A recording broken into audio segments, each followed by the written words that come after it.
बेचारी कब से संभाल रही थी उसे, थक गई थी। मैंने उसको कहा तुम जाओ, तो देखो स्लिप भी होने लगी थी। शुक्र है मैंने वक्त पे उसे संभाल लिया।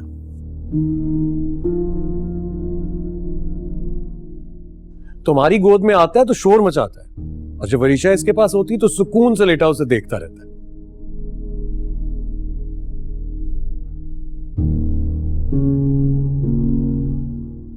शरारती।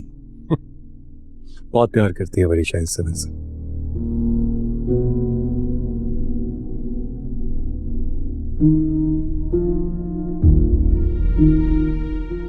बहुत अच्छे से संभालती है।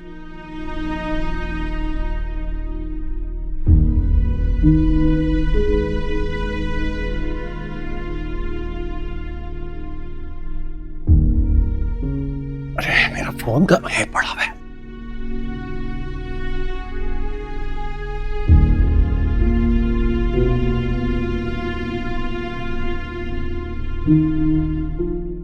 मुझे सलमा ने बताया था कि वरीशा आई थी, तुम उसके साथ गई थी? जी वरीशा आई थी, वो काफी जिद कर रही थी कि मेरे साथ चलो, उसने कुछ ड्रेसेस लेने थे तो। तुम उसके साथ चली गई? जी मामा, मगर इसमें इतना परेशान होने वाली क्या बात है? परेशान होने की बात है बेटा।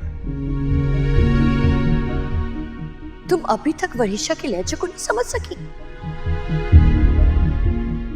तुम्हें याद नहीं है उस दिन वहाज के खिलाफ उसने कितना बुरा बुरा कहा था? And I'm pretty sure आज भी उसने ना वहाज की बुराइयां की होंगी, तुम्हें उकसाया होगा उसके खिलाफ। मामा, किसी के कहने से या उकसाने से कोई फर्क नहीं पड़ता है। मैं बच्ची नहीं हूँ।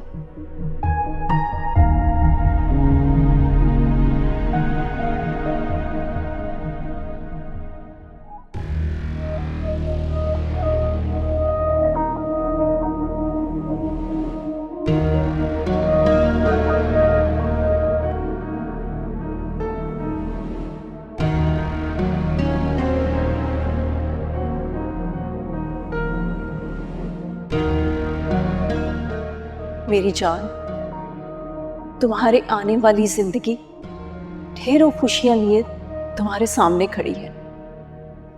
प्लीज तुम पीछे मुड़कर देखना छोड़ दो और अपने बाप की छोड़ी हुई दौलत को हासिल करो। वहां जो कुछ है तुम्हारा है।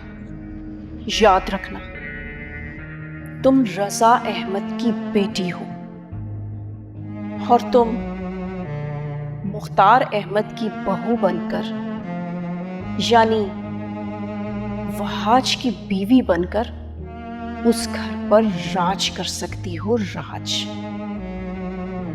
और उन लोगों को अपने इशारों पे नचा सकती हो। समझ तो तुम गई होगी।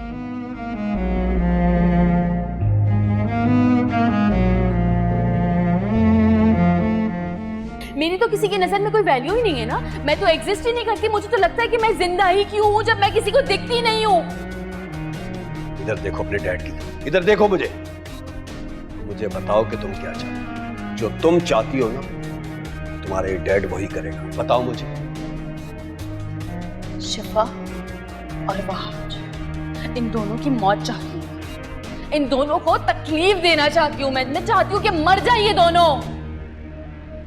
ऐसा ही होगा, उनको मौत ही मिलेगी। जैसा तुम चाहती हो वैसा ही होगा। जिन्होंने तुम्हें तकलीफ पहुंचाई है, तुम उनको तकलीफ पहुंचाओगी। उन दोनों को अलग कर कर मौत मिलेगी। तुम्हें रिजेक्ट किया है ना, तुम्हारा दिल तोड़ा है। अब बदला लेने की तुम्हारी बारी।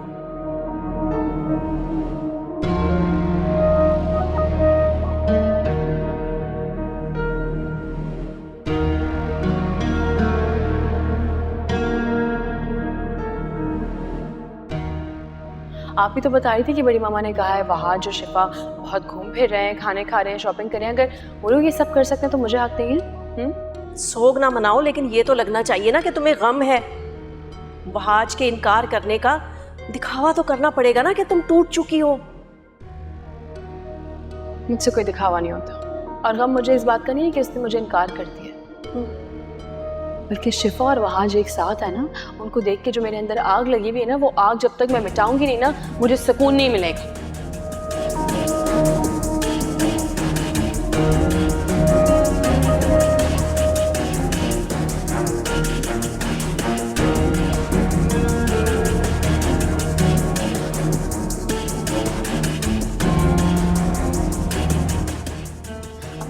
दिख रहा है ना जो मैं देख रही हूँ?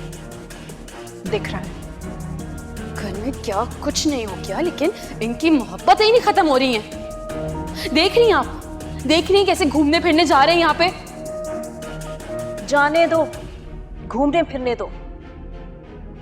कल वहाज की फ्लाइट है, फिर सब कुछ तुम्हारे हाथ में होगा। ये आपकी भूल है मामा। इतनी मोहब्बत करता है वो शिफा से, वो कभी भी मेरे हाथों में नहीं आ सकता। कि खुशफहमियां ही नहीं खत्म हो रही। खुशफहमी सही, लेकिन क्या मालूम ये खुशफहमी तुम्हारी जिंदगी की सबसे बड़ी हकीकत बन जाए।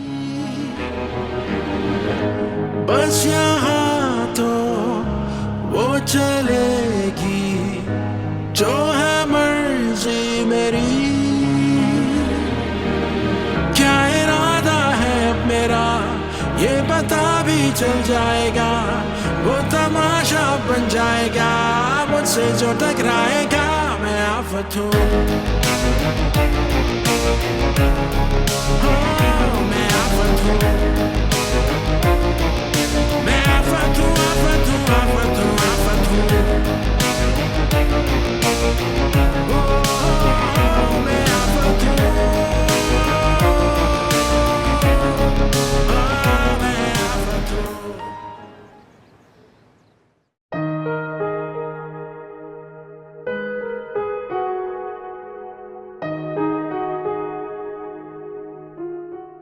अच्छा मुझे ये बताओ, तुम्हें कभी कोई लड़की पसंद आई, कोई गर्लफ्रेंड वगैरह बनी?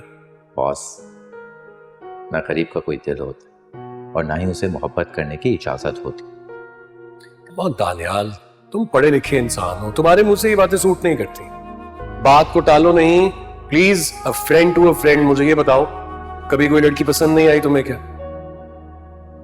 बॉस, मैंने मोहब्बतों को बिकते हुए देखा, इंसानों को बिकते हुए देखा। मुझे इस मोहब्बत के नाम पर तो अब यकीन ही नहीं रहा। चलो, तुम्हें भी मोहब्बत के नाम पे यकीन आ जाएगा जब मैं मॉम को इन्वॉल्व करूंगा इस मामले में। उनसे कह रहा हूं मैं आज ही कि तुम्हारे लिए एक अच्छी सी लड़की देखें और तुम्हारी फौरन शादी करवाएं।